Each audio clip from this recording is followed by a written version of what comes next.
We continue now at the top of Daf Ayin Zayin on Meseches Shabbos. This is Shabbos Daf 77b. The Gemara here is continuing its line of questioning in terms of the spelling of certain words. So garinin or garinin is talking about the pits of fruits. Is it spelled with an aleph or an ayin? Amar Rava Barula v'nigra me'erkecha. Rava Barula says it's spelled with an ayin, as we find in the pasuk. V'nigra means like to subtract. Ibaylu, they ask a similar question. Omimos, omimos. Again, this is a word for, let's say you have coals that are dimming. So is it with an aleph or an ayin? Amar Rav Yitzchak bar Avdimai arazim lo imamu began elokim. Again, it's talking about the cedar trees, that they're not going to be. Rashi says lo hechshichu mariso. They're not going to, again, the dim in their beauty. So you see again that it's spelled with an ayin. Ibaylu, they ask another question. Ma'amtsin tanano ma'amtsin. This is talking about when you close the eyes of a person who dies. So is it spelled with an aleph or an ayin? Amar Rav Chia bar Abba, Amar Rav Yochanan va'otzam einov meros bara. Again, closes his eyes from seeing evil. It's spelled with an ayin. Taner Rabbanan, we learned in a brisa, hamotzi cholav shel behema. It says that if you carry on Shabbos milk from an animal, kedei gamia, it's the amount of one swallowing.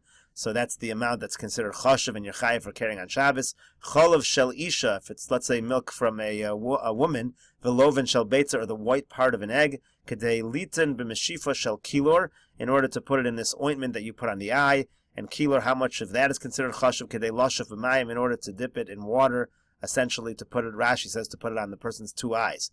Boy, Rav Ashi asks, Kedei shifa o kedei achiza v'shifa? Is the amount of kilo that's considered chashav in order to put on the eyes, or you have to do that amount plus the amount that's left on the person's finger? Teiku, that is going to remain a question. The Mishnah then said, Dvash kedei liten al kasis, honey in order to put onto a wound. Tana, they learned in a brisa, kedei liten al pi kasis, you put it on the mouth of the wound. Boy, Rav Ashi asks, al kasis apuma dekula kasis, o dilma amursha kama de kasis. What exactly, which part of the wound exactly is it? Rashi here explains.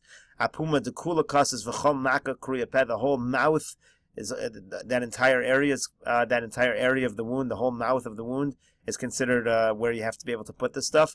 Or morsha kama elyon shel maka, the upper part of the wound. Which exact part? So the Gemara says on that also. Again, Amursha Kama the Kasas La Fuke Hudrina, to exclude the rest of the wound, the low, that it doesn't need to, the honey doesn't need to cover that. Take with that again, we're going to leave as a question. Amar Rav Yehuda Amar Rav. Rav Yehuda says in the name of Rav, Kol Ma Shabor HaKadosh Baruch Hu Ba'olamo Lo Bara Davarech Levatola. Everything that HaKadosh Baruch Hu created in his world, nothing was created for no use. Bara Shivlu L'Chasis, this is relevant to a wound. A snail is created because it can be used, again, to help cure a wound. Bara Zavuv L'Tzira, a fly, you can use the ointment from a fly to cure, let's say a person gets attacked by a hornet. Yisush lenachash, a mosquito can be used for a snake bite. Venachash lechafafis, a snake can be used for, let's say a person has boils, that can cure that. Vesamamis laakrev, and then also for the samamis is a kind of a spider that can be used for a scorpion. The Gemara now asks, how do you use the snakes? So you bring one black one and one white one, you boil it, and you use that and you create an ointment, and that is that's going to heal the boil, which again, this is the snake that's healing the boil. Gemara then continues, Taner Rabbanan, we learned in a brisa, Chamisha Amos Hain. There are 5 fears in this world. Amos Cholosh al Gibor, that where we find that the weak has creates a fear for the mighty, and they are as follows. Emas mafgia al ari. First of all, the mafgia is a small animal. Rashi says here, mafgia chaya katan, a small animal. V'kola gadol, a very loud voice. V'shomea v'yarish etei gadol v'orech. The lion thinks it's a large animal, actually runs away. So that's the first example of a weak scaring the weak scaring the strong. Emas yisush al apil. The mosquito scares the elephant. Rashi says that it enters into the nostril of the elephant and it causes its sorrows. Amos samamis ala akrev. The samamis again was the kind of spider that has a fear that it has over the scorpion. And Amos sanvonis ala nesher. Sanvonis is a kind of a bird. It's identified as a swallow that has fear over the nesher. And Amos, which the nesher is most likely some kind of a vulture. Amos, some say it's an eagle. Amos kilbis ala vyasan. And then the fear of the kilbis, which is a small sheretz, that enters into this Leviathan, which is the Leviathan. This is a large fish. Also, it creates a fear. So these are the 5 instances where the weak create a fear among the strong. And the Gemara now brings a pasuk for that. Amar Rav Yehuda Amar Rav. Rav Yehuda says in the name of Rav, my crow. What is the pasuk? Hamavlik showed al oz, that HaKadosh Baruch Hu gives strength to the weak to overcome the strong. And the Gemara continues at the two dots. Rabbi Zera Ashkech Rav Yehuda Davakoy Apischa Debei Chamua. So Rav Zera found Rav Yehuda was standing at the entryway of his father-in-law. V'chazia Dahava Bedicha Daita. He was in a good mood. V'boy Minei Kol Chalolei Alma. If he asked him any questions that he had, Hav Amarle, he would give him an answer. So he said to him, Amarle, he said, my time, my easy maskan beresha v'hader imri. How come we find that the goats usually walk before the sheep? Amarle said to him, Kivriyaso shalolam. It's like the same as the way the world was created. To beresha chashocha v'hader nahora. First there was darkness. Goats are usually black, followed by the light, which is the sheep are usually white.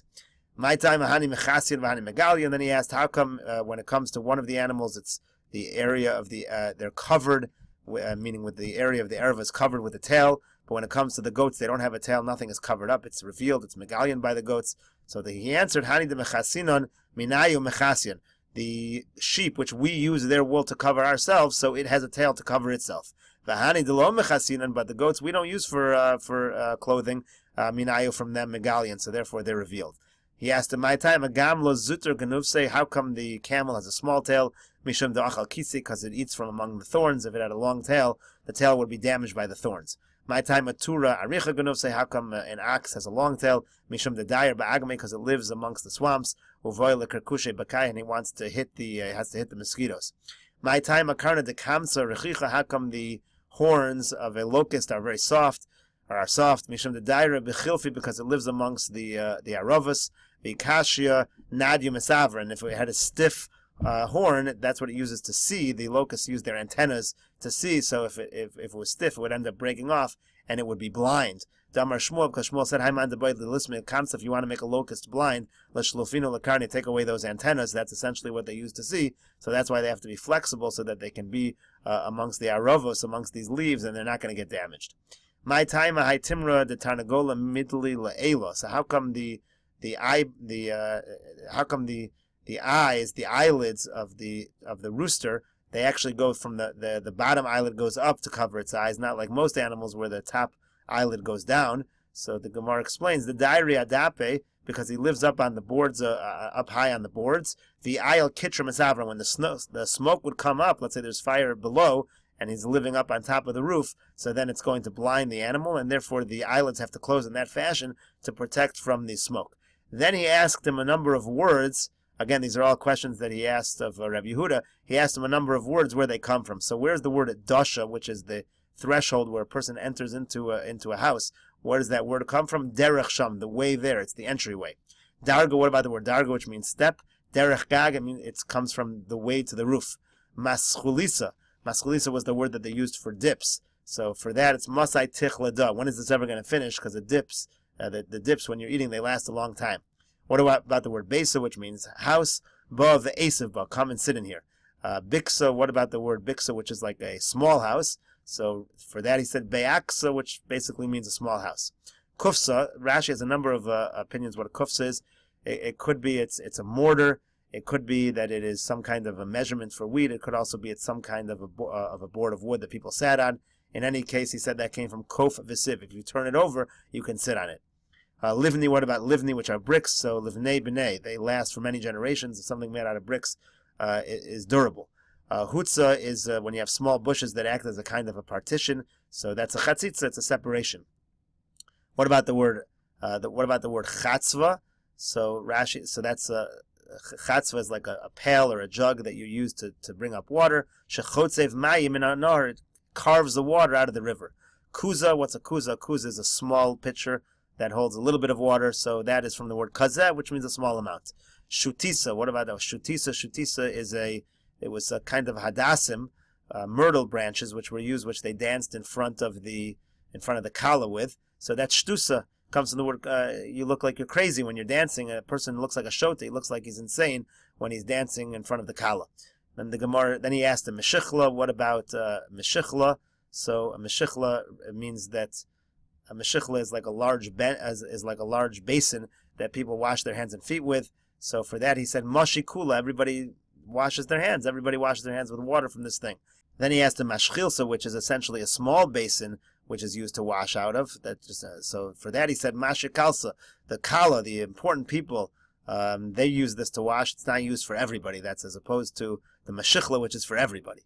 Then he asked him, what about Asisa?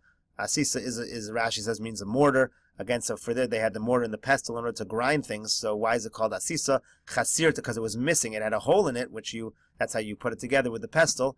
And buchna, what about pestle? Where does that come? So bova kena, come and hit. So you're going to hit with this thing. So you hit the pestle against the mortar, and that's what you use to grind things. Lavusha, what about a garment? Lo busha, there's no embarrassment. The person covers himself.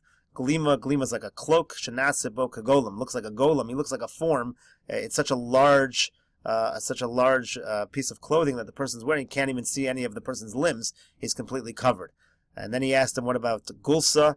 Gulsa is a nice type of a garment. So gully ve'esiv, you reveal it in order to sit down, meaning when a person sits wearing this article of clothing, it's called a mantle. When a person sits down with that, so he likes to pick it up. He doesn't want it to drag or get dirty. So that's why it's called gulsa gully. He reveals himself when he sits down. Poria, that's referring to a bed. Sheparin v'rabin aleh, that they're fruitful and multiply upon the bed. And what about bor zinka, which is an empty pit, doesn't have any water? Bor zen naki comes from the word that this pit is clean.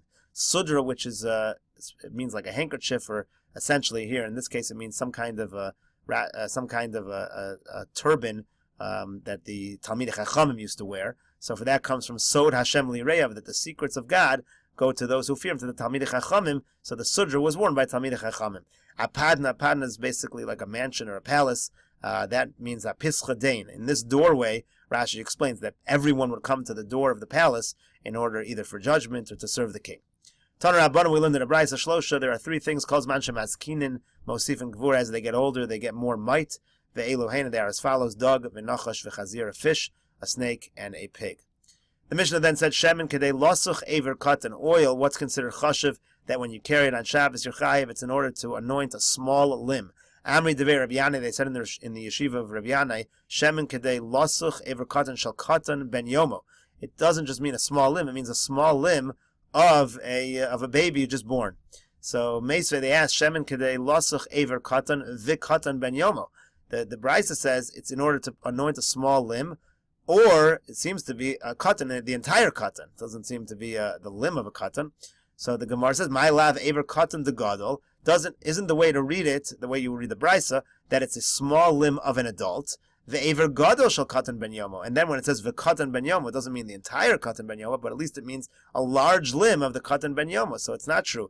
It's not not like Rav Yanai says that the amount of oil that can anoint the small limb of a small child. So Amri loch devei Rabbi Yanai can respond to you, lo, that's not what it means. Here's what it actually means. Shemen kedei losuch aver katan shel katan ben yomo. It means the small limb of a katan ben yomo. So even though it says aver katan v'katan ben yomo, you read it aver katan shel katan ben yomo. The Gemara then says, Leime ketanoi, let us say this is actually a machlokas tanoim. Shemen kedei losuch aver katan v'katan ben yomo, divrei Rabbi Shimon Elazar. Rabbi Shimon Elazar says small limb and a small child. Rabbi Nasan Amar kedei losuch aver katan, and Rabbi Nasan just says straight a small limb. So my lab isn't that the issue? The Rabbi Shimon ben Elazar savar aver katan shel katan. So in this case, they're reading it straight like the second way they read it. Rabbi Shimon ben Elazar means the small limb of a katan. Right away, we're reading the vav as shell, so that's what he means. Rabbi Nasan savar aver katan the gadol, and Rabbi Nasan, who just says aver katan and doesn't add anything, he just means a regular small limb of an adult. So it means a small limb of an adult. Oh, aver gadol the katan, or it could be the large limb of a child. Either one of those would be essentially the same thing. Aval aver katan shel katan ben yomo lo, but according to the second opinion of Rabbi Nasan, it would not be good enough if it was only large enough amount of oil for a small limb of a small child, and that's exactly the machlokas. And essentially, devei Rabbi Yanai, who said a small limb of a small child, according to this approach, is going to follow Rabbi Shimon Elazar.